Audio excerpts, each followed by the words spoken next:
قرآن کریم اٹھائیے، اللہ تعالیٰ فرماتا ہے ظہر الفساد فی البر والبحر بما کسبت ایدی الناس، خشکی کے اندر، تری کے اندر، کائنات کے چپے چپے کے اندر، زمین کے اوپر، سمندر کے اندر، پانی کے نیچے جو بھی بگاڑ آئے، جو بھی فساد نظر آئے، ہے انسانوں، ہے دنیا میں بسنے والوں، سمجھ جاؤ کہ وہ تمہارے کرتوتوں کے وجہ سے، وہ تمہارے خود کا کمائی ہے۔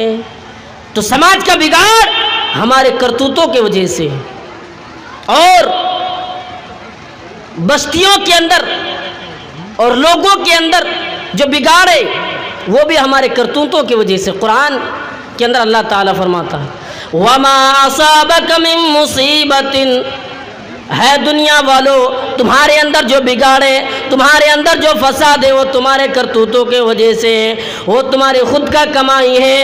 وَيَعْفُو عَن كَثِيرٍ، اللہ تعالیٰ مہربان ہے جو بہت سارے گناہوں کو درگزر کر دیتا ہے، بہت سارے گناہوں کو معاف کر دیتا ہے، لیکن تمہیں پتہ نہیں لگتا ہے۔ قرآن کریم کے اندر ایک بستی اور ایک بستی کا واقعہ بیان کی ہے۔ اللہ تعالیٰ اس بستی والوں کو کھانے پینے تمام کے تمام چیزیں دی، لیکن اس بستی والوں نے کیا کیا؟ اللہ کی نافرمانی کرنے لگا۔ پھر اللہ تعالیٰ نے ان بستی والوں کو، ان گاؤں والوں کو عذاب میں ڈال دیا۔ کیوں ڈالا؟ قرآن کریم دیکھیے، قرآن کریم کے اندر اللہ تعالیٰ فرماتا ہے وَضَرَبَ اللَّهُ مَثَلًا قَرْيَةً كَانَتْ آمِنَةً، ہے دنیا والو میں ایک بستی کا واقعہ بیان کرنے جا رہا ہوں، ذرا غور سے سننا، ہاں تم کو پڑھنا سمجھنا۔ میں نے اس بستی والوں کو امن دی، میں نے اس بستی والوں کو کھانے پینے کی تمام چیزیں دی، لیکن اس بستی والوں نے کیا کیا؟ اللہ کی نافرمانی کرنے لگا، قرآن و حدیث سے دور ہونے لگے، اور یہ سمجھنے لگے کہ میں اور اللہ کی عبادت نہ کرنے کے بجائے میں دنیا میں دوڑوں گا تو اور مجھے ملے گا۔ پھر اللہ تعالیٰ نے اس بستی والوں کو عذاب میں ڈال دیا، اس بستی والوں کو پریشانی میں ڈال دیا، اس بستی والوں کے پاس سے تمام کی تمام چیزیں چھین لی۔ اس وقت اس بستی والوں کو معلوم ہو رہا ہے کہ ہاں اللہ نے ہمیں عذاب میں ڈال دیا۔ تو یوں سمجھیے آج جو ہم پر مصیبتیں ہیں وہ ہمارے کرتوتوں کی وجہ سے ہیں، اسی لیے سماج اور معاشرہ بگڑے ہوئے ہیں۔ اسلامی تاریخ میں ایک حکمراں گزرا ہے، حجاج بن یوسف، یہ بڑا ظالم آدمی تھا۔ اس نے بڑے بڑے علماء کو قتل کروایا، بڑے بڑے علماء کو مروایا۔ اس کے دور میں امام حسن بصری جو تابعی تھے، لوگ اکٹھے ہوئے، جمع ہونے کے بعد کس کے پاس پہنچے؟ امام حسن بصری کے پاس پہنچے، اور جا کر کہنے لگا اے امام حسن بصری، حجاج بن یوسف آج ہم پر ظلم کر رہا ہے، ظالم حکمراں ہم پر مسلط ہے، ہم کیا کریں؟ آپ بتائیے، آپ تو امام ہیں، امام حسن بصری عالم وقت ہے۔ میرے بھائیوں وہ کیا جواب دے رہے ہیں؟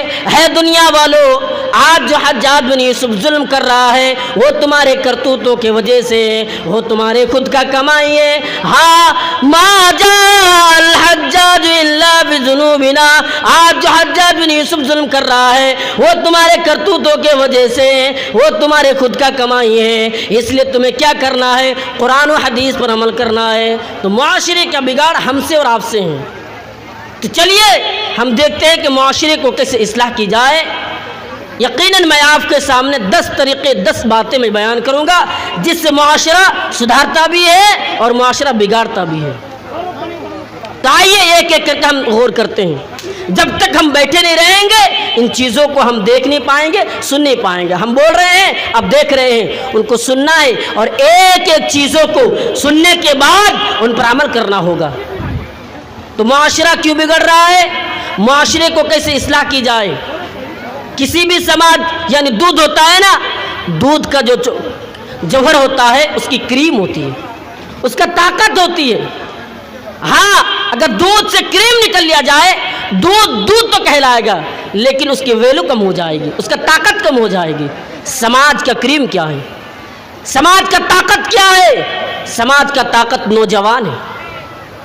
اگر اس نوجوان کو مار دیا جائے، اگر اس نوجوان کو ختم کر دیا جائے تو کبھی بھی سماج سدھر نہیں سکتا ہے، سماج کی اصلاح کبھی بھی نہیں کی جا سکتی۔ تو ہمیں کیا کرنا ہے؟ آئیے غور کیجیے۔ اگر یہ نوجوان بگڑ جائے، اگر یہ نوجوان قرآن و حدیث کو چھوڑ دے، ہاں یہی سماج کو، قوموں کو عروج پر لے کر جا سکتے ہیں، قوم کا ذلت کا سبب بھی بنتے ہیں، قوم کا زوال کا سبب بھی یہی نوجوان ہے۔ اس لیے نوجوانوں کو سدھارنا ضروری ہے، نوجوانوں کو اپنی اصلاح کرنا ضروری ہے۔ آئیے یہی اگر نوجوان بگڑ جائے، ہاں یہ قوم تباہ و برباد ہونے پہ چلے آئیں گے، لیکن اس کو کوئی سدھار نہیں پائے گا۔ ہاں اسی سرزمین، اسی دنیا کے نقش قدم پر ایک دیش ہے جس میں مسلمانوں نے 800 سالوں تک حکومت کی ہے۔ مسلمان ایک دن نہیں، 2 دن نہیں، بلکہ 800 سالوں تک حکومت کی ہے، لیکن اس دیش والوں اور دیش میں بسنے والے انسان اور عیسائی اور غیر مذہب کے لوگ دیکھ رہے ہیں کہ مسلمان ایک دن نہیں، 2 دن نہیں، بلکہ 800 سالوں سے حکومت کر رہے ہیں۔ ہاں حکومت کو کیسے چھین لی جائے میرے بھائیوں، پھر اس دیش کے نوجوانوں کو آہستہ آہستہ شراب پلانا اور گندی چیزوں کا عادی بنانا شروع کر دیا۔ جب لوگ شراب پینے لگے، جب لوگ گندی چیزوں کے عادی بن گئے، پھر اس دیش کے لوگ یعنی ان کے ہاتھوں سے حکومت چلی گئی، تب اسے معلوم ہو رہا ہے ہاں ہم سے دھوکہ کیا گیا ہے۔ تو جب تک ہم نہیں سدھریں گے، نوجوان جب تک اپنی اصلاح نہیں کریں گے، سماج کی اصلاح نہیں کر سکتے ہیں۔ اسی لیے قرآن کریم اٹھائی، اللہ تعالیٰ نے جوانی کے پیریڈ کو طاقت کا دور کہا ہے۔ اے نوجوانوں سن لو، جوانی طاقت کا دور ہے۔ قرآن کریم اٹھائی، اللہ تعالیٰ فرماتا ہے اللہ الذی خلقکم من ضعف ثم جعل من بعد ضعف قوة ثم جعل من بعد قوة ضعفا وشیبا۔ ہے دنیا والو، ہے دنیا میں بسنے والو سن لو، میں نے تمہیں کمزور بنایا، پھر کمزور سے طاقتور بنایا، پھر طاقتور سے کمزور بنایا۔ 3 حالتوں کا ذکر کی ہے، کمزور بنایا، کمزور سے طاقتور بنایا، پھر طاقتور سے کمزور بنایا۔ آئیے غور کیجئے، اللہ الذی خلقکم من ضعف، میں نے انسانوں کو کمزور بنایا۔ اس کمزوری سے مراد بچپنا ہے۔ ہاں جب بچہ پیدا ہوتے ہیں، چلنے کی طاقت ان کے اندر نہیں رہتے، ہاں وہ اپنے امی کو بلا نہیں سکتے، یہ وہ بول نہیں سکتے کہ میں بازار گھومنا ہے، کیونکہ کمزور ہوتا ہے۔ پھر اللہ تعالیٰ آگے فرماتا ہے ثم جعل من بعد ضعف قوة، ہے انسانوں پھر میں نے طاقتور بنایا، اب تم جوانو، اب تمہارے پاس جوانی ہے۔ ہاں اگر تم نماز پڑھنا چاہو گے تو صحیح طریقے سے پڑھ سکو گے، اب تم جوانے، جوانی کا کوئی، ہاں جوانی کا صحیح استعمال کیا کرو۔ پھر فرمایا کمزور بنایا، اب انسان کمزور ہے، بڑھاپے کی عمر میں کمزور ہے، ان کی ہڈیوں میں غدہ ختم ہو گئی، ان کے اندر وہ طاقت نہیں ہے جو جوانی میں تھی۔ اسی لیے اللہ کے نبی نے فرمایا ہے دنیا والو 5 چیزوں کی قدر کرو، 5 چیزوں کی ویلیو کو سمجھو۔ اللہ کے نبی نے انہیں 5 چیزوں میں فرمایا شبابک قبل حرمک، اپنے جوانی کا قدر کرو اس سے پہلے کہ بڑھاپا آ جائے اور تم تباہ و برباد ہو جاؤ۔ اگر ہم نے جوانی میں صحیح استعمال کی، جوانی کی، تو اللہ کے نبی نے فرمایا کہ مرنے کے بعد تمہیں اللہ تعالیٰ قیامت کے دن عرش کا سایہ دے گا۔ اللہ کے نبی نے فرمایا ہے دنیا والو سن لو، لوگوں سن لو، کچھ لوگ ہوں گے جو قیامت کے دن اللہ تعالیٰ اسے اپنا عرش کا سایہ دے گا، اور انہی میں سے ایک انسان بھی ہے۔ اللہ کے نبی صلی اللہ علیہ وسلم نے فرمایا وَشَابٌ نَشَاءَ فِي عِبَادَةِ اللَّهِ، جس نے اپنی جوانی اللہ کی عبادت میں گزاری ہو، اللہ تعالیٰ اسے قیامت کے دن اپنے عرش کا سایہ دینے کی وعدہ کیے۔ اور یہ مردوں کے لیے بھی نہیں ہے، عورتوں کے لیے بھی ہے۔ جوانی عظیم نعمت ہے۔ نوجوانوں جوانی کو مت بھولنا، جوانی کو یاد کرو، کامیاب رہو گے، ہر وقت اونچے مقام پر رہو گے۔ لیکن ہمارے نوجوانوں کو دیکھیے، اب کسی بھی جگہ پر چلے جائیے، یا بمبئی چلے جائیے، یا دلی چلے جائیے، یو پی چلے جائیے، اور آپ کے اس صاحب گنج میں آ جائیے یا کٹیہار چلے جائیے، اور نوجوانوں کی باتیں سنیے، ان کی زبان پر کھانے کی باتیں، ان کی زبان پر پینے کی باتیں، ان کی زبان پر بیہودہ باتیں یا گھومنے کی باتیں۔ کیا ایسے نوجوانوں سے سماج سدھرے گا؟ نہیں، کبھی بھی نہیں سدھر سکتا ہے۔ ہاں نوجوانوں کو سدھارنے کے، یعنی جوانی معاشرے کو سدھارنے کے لیے نوجوانوں کو اپنی اصلاح کرنا پڑے گی۔ انسان اور جانور میں کوئی فرق نہیں ہے۔ ایک جانور جن سے خواہش جہاں چاہے پوری کر لے، ایک انسان اتنا گر جائے کہ ان کے دل و دماغ میں یہی خیال چلتا رہے کہ کس طریقے سے جن سے خواہش کو پوری کی جائے۔ نوجوانوں آؤ، اسی لیے اللہ کے نبی صلی اللہ علیہ وسلم نے نوجوانوں کو خطاب کرتے ہوئے فرمایا، یا معاشر الشباب، اے نوجوانوں، اگر تم شادی کے قابل ہو گئے ہو تو تم شادی کر لو، ہاں جوانی ہے شادی کر لو، فَإِنَّهُ أَغَضُّ لِلْبَصَرِ وَأَحْسَنُ لِلْفَرْجِ، یعنی دو فائدے ہیں، اگر ان دونوں فائدے کو چاہتے ہو ہاں شادی کر لو۔ ایک نظر کی فتنہ، شرمگاہوں کی فتنہ، شرمگاہ محفوظ رہے گی، نظر جھک جائے گی، ان دونوں فتنوں کو فائدہ چاہتے ہو تو شادی کر لو، کامیاب رہو گے۔ لیکن نوجوانوں کو دیکھیے، ان کی زبان پر یہ ہے، ہاں مجھے خوبصورت لڑکی چاہیے، مجھے دنیا میں تو گھومنا ہے، گاڑی چاہیے، ہاں میں جو شادی کروں گا خاندان والے ہونے چاہیے۔ اللہ کے نبی نے کیا فرمایا؟ آئیے اللہ کے نبی نے 4 چیزیں بتائی، ہاں انہیں میں سے کچھ لوگ ہیں جو خوبصورتی کو پسند کرتے ہیں، لیکن ان 4 چیزوں میں اللہ کے نبی نے فرمایا، ہے دنیا والو تمہیں کیا کرنا ہے؟ دینداری کو ترجیح دینا ہے۔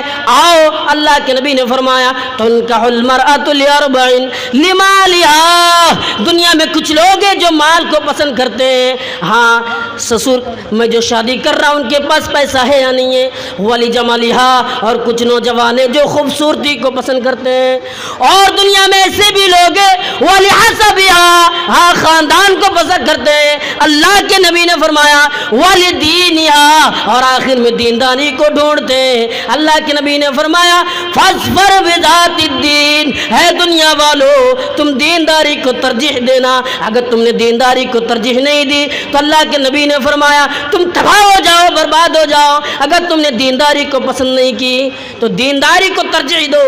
نوجوانوں کی زبان پر کیا ہے؟ خوبصورت چاہیے ورنہ میں شادی نہیں کروں گا، کچھ بھی ہو جائے۔ اسی لیے سماج بگڑے ہوئے کہ نوجوان بگڑے ہوئے ہیں۔ سماج کو سدھارنا ہے، سماج کی اصلاح کرنا ہے، نوجوان کو اپنی اصلاح کرنا پڑے گی۔ نمبر 2، دوسری چیز، معاشرہ کیوں بگڑا ہے، معاشرے کو کیسے سدھارا جائے؟ تو معاشرے اس لیے بھی بگڑے ہوئے ہیں کہ عورتیں بگڑی ہوئی ہیں۔ اسی لیے اگر عورت اپنی اصلاح نہ کرے معاشرہ سدھر نہیں سکتا ہے۔ اللہ کے نبی نے فرمایا، اے میرے امت کے لوگوں، میں نے تمہارے لیے عورت سے خطرناک کوئی فتنہ نہیں چھوڑا ہے، عورت سب سے خطرناک فتنہ ہے۔ اللہ کے نبی نے فرمایا میں نے اپنے امت کے لیے عورت سے خطرناک کوئی فتنہ نہیں چھوڑا ہے۔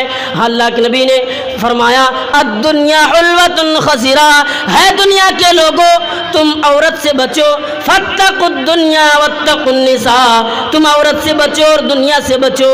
یہاں پہ اللہ کے نبی نے دنیا کے تمام فتنوں کو ایک طرف رکھا اور عورت کے فتنوں کو ایک طرف رکھ کر کہا دنیا سے بچو اور عورت سے بچو۔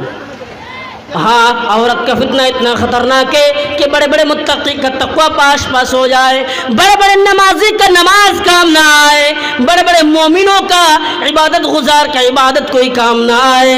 ہاں عورت کا فتنہ اتنا خطرناک ہے، اس لیے ہمیں کیا کرنا ہے؟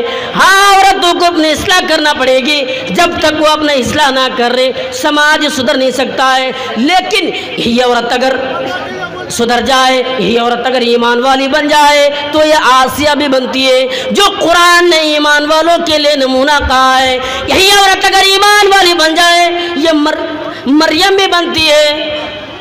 شیخ بھی معاف کیجیے گا، ویڈیو کیمرہ مین آپ جہاں کہیں بھی ہو آپ کیمرہ کا اسکرین ٹھیک کریں، کیونکہ تصویر صحیح سے نہیں آتی ہے، تصویریں صحیح سے دکھائی نہیں دیتی ہے۔ ویڈیو کیمرہ مین آپ جہاں کہیں بھی ہو جتنا جلد ہو سکے آپ آ کے اپنا کیمرہ صحیح کریں۔ ویڈیو کیمرہ مین،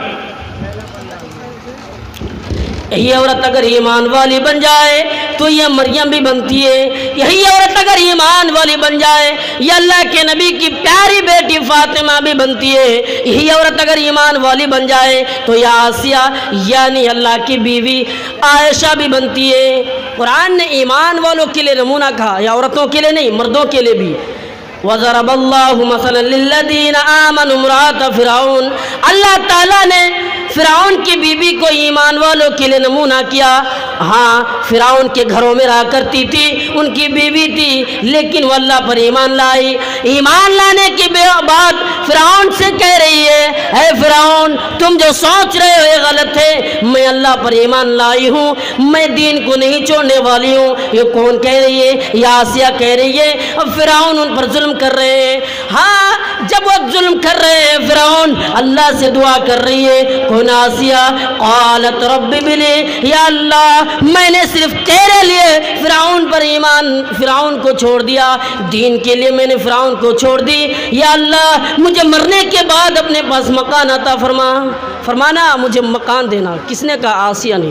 اور دوسری نمونہ کون ہے؟ وہ مریم ابنت عمران التی احسنت فرجہا, وہ عمران کی بیٹی ہے, وہ مریم ہے جس نے زندگی بھر اپنے آبرو کی حفاظت کی, جس نے زندگی بھر اپنے شرمگاہوں کی حفاظت کی. شرمگاہوں کی حفاظت کرنا اتنا بڑا کارنامہ ہے جو قرآن بیان کر رہا ہے.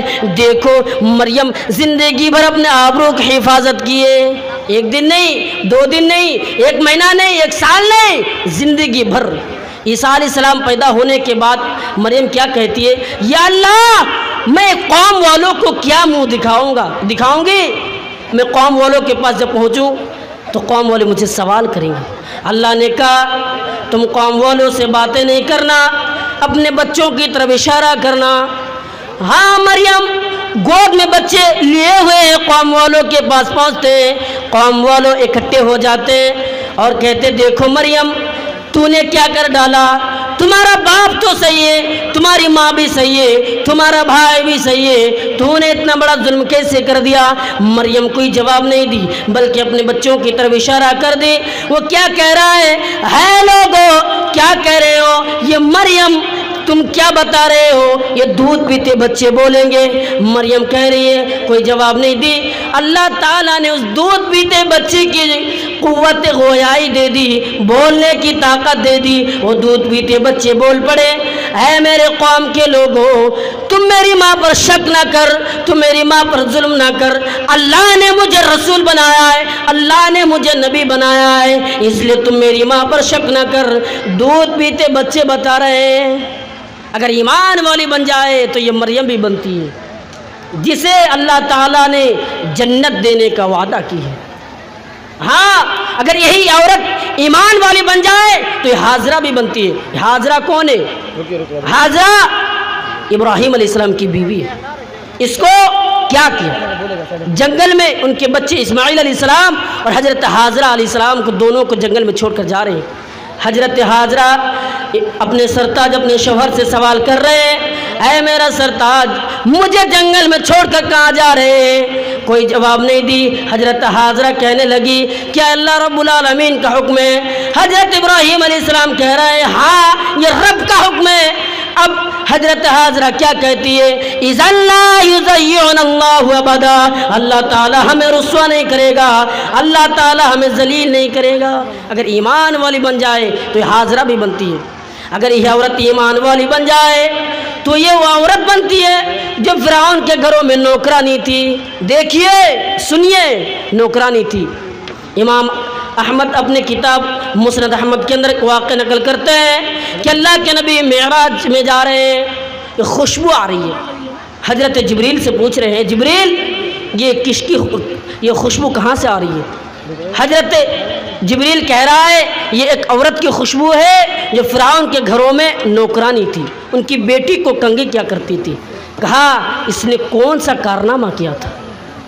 حضرت جبریل نے کہا سنیے, ایک دن ان کی بیٹی کو کنگھی کر رہی تھی, ہاتھوں سے کنگھی گری اور ان کی زبان سے بسم اللہ نکل گئی, ان کی زبان سے بسم اللہ نکل گئی.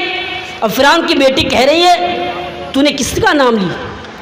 وہ عورت کہہ رہی ہے میں اللہ کا نام لیا, اپنے رب کا نام لے رہا ہوں. کہا وہ میرا باپ کا؟ چلیے ٹھیک ہے کوئی بات نہیں ہے, میرے باپ کا نام لے رہے ہو کوئی بات نہیں ہے. کہا نہیں, جو تمہارا باپ کا بھی رب ہے اور میرا بھی رب ہے. کہا چلیے میں یہ بات اپنے باپ کو بتا دوں؟ کہا ہاں یقیناً تم بتا سکتے ہو, کوئی شک نہیں ہے. اب یہ بات اس نے بیٹی فرعون کی بیٹی نے ان کے باپ کو بتا دی. اب ان عورت کو کیا کی؟ آگ میں جلا دی, اور جلانے کی سزا یہ ہے اللہ تعالیٰ نے اس آگ میں جلتے ہوئے عورت کو جنت کے اندر داخل کر دی اور اس کی خوشبو اللہ کے نبی کو مل رہے ہیں. اللہ کے نبی سوال کر رہے ہیں یہ خوشبو کہاں سے آ رہی ہے؟ یہ خوشبو کہاں سے آ رہی ہے؟ کون کہہ رہا ہے؟ اللہ کے نبی. تو اگر عورت ایمان والی بن جائے فرعون کے گھروں میں جو نوکرانی تھی جس کو اللہ تعالیٰ نے جنت دی ہے ویسا بھی بن سکتی ہے. کہ دوسری چیز جو معاشرہ بگڑے ہوئے ہیں. نمبر 3 تیسری چیز سماج کیوں بگڑا؟ سماج کو کیسے سدھارا جائے؟ تو سماج اس لیے بھی بگڑے ہوئے ہیں کہ آج مسلمانوں کے اندر دیکھیے محبت نہیں ہے، ایکتا نہیں ہے. بھائی بھائی سے لڑ رہا ہے، باپ بیٹے سے لڑ رہا ہے، پڑوسی پڑوسی سے لڑ رہا ہے. ایکتا ختم ہو گئی. جب تک ہم محبت نہیں پیدا کریں گے سماج نہیں سدھر سکتے ہیں. دیکھیے آج معاشرے کے اندر بھائی بھائی کو قتل کر رہے ہیں. اللہ کے نبی نے کیا تعلیم دی ہے دنیا والوں تم محبت کیا کرو. ہاں اللہ کے نبی کے آنے کے بعد لوگوں میں برائیاں پھیلی ہوئی تھی، اللہ نے ان تمام چیزوں کو ختم کر دی. اگر کسی قبیلے نے ایک آدمی کو پکڑ کر کسی قبیلے کے ایک آدمی کو مارتا تھا ان کے بدلے میں 10 کو مارتے تھے، لیکن اللہ کے نبی نے ان تمام چیزوں کو ختم کر دی، ان تمام برائیوں کو ختم کر دی اور محبت میں بدل دیا ہے. آئیے میں آپ کو بتاتا ہوں ایک حدیث پر غور کیجئے. حضرت انس کا بیان ہے.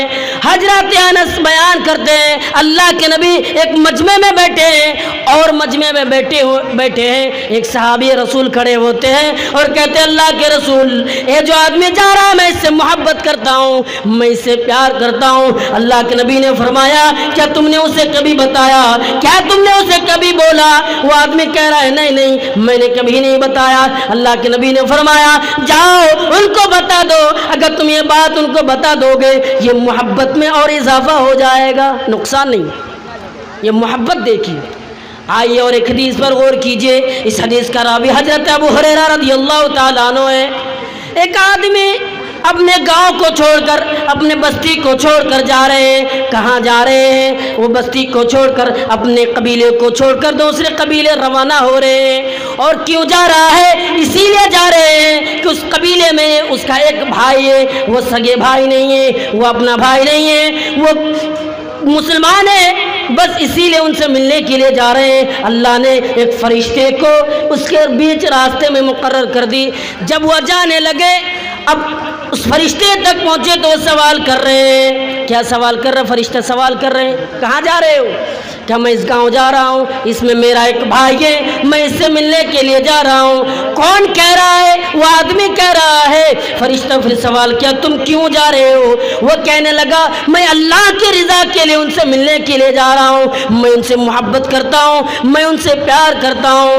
میرے بھائیوں کیا ہوا؟ اللہ تعالیٰ نے فرمایا اگر تم اس کے لیے اللہ کی رضا کے لیے تم ان سے ملنے کے لیے جا رہے ہو اللہ بھی تم سے راضی ہے، اللہ بھی تم سے خوش ہے، اللہ بھی تم سے محبت کر رہے ہیں، محبت کرنے لگے گا.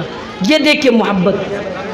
آئیے محبت دیکھیے. حضرت عبد الرحمن بن عوف کو دیکھیے، یہ ہجرت کر کے مکہ سے مدینہ پہنچتے ہیں. اللہ کے نبی صلی اللہ علیہ وسلم نے کیا کیا؟ حضرت سعد بن ربیع کے درمیان عبد الرحمن بن عوف کے درمیان بھائی چارہ قائم کیا. کیا بھائی چارہ قائم کی؟ بھائی چارہ قائم اس لیے کیا تاکہ محبت میں رہے، پیار میں رہے. اب سعد بن ربیع ان کو بلایا اور کہنے لگا دیکھو میں سب سے اس مدینے میں انصار میں سب سے زیادہ مالدار ہوں، سب سے امیر ہوں، غریب نہیں. کسی سے پوچھ بھی سکتی ہے وہ کہ میں امیر ہوں یا نہیں. آج میں کہہ رہا ہوں تم میرا سگا بھائی نہیں ہے لیکن جو مال دولت ہے میں ان کو 2 حصوں میں تقسیم کرتا ہوں، ایک آپ کے لیے ایک اس کے لیے، ایک آپ کے لیے ایک میرے لیے. ان کے علاوہ آپ کی بیوی بھی نہیں ہے، میں 2 بیوی یعنی کس نے کہا؟ سعد بن ربیع کہتے ہیں میں نے 2 بیوی ہے، جو پسند لگے مجھ سے کہو میں ان کو طلاق دے دیتا ہوں، ان کی عدت پوری ہو جائے آپ ان سے شادی کر لیں. تو یہ محبت دیکھیے، ساری چیزیں دینے کے لیے قربان. آج محبت ہمارے اندر نہیں ہے.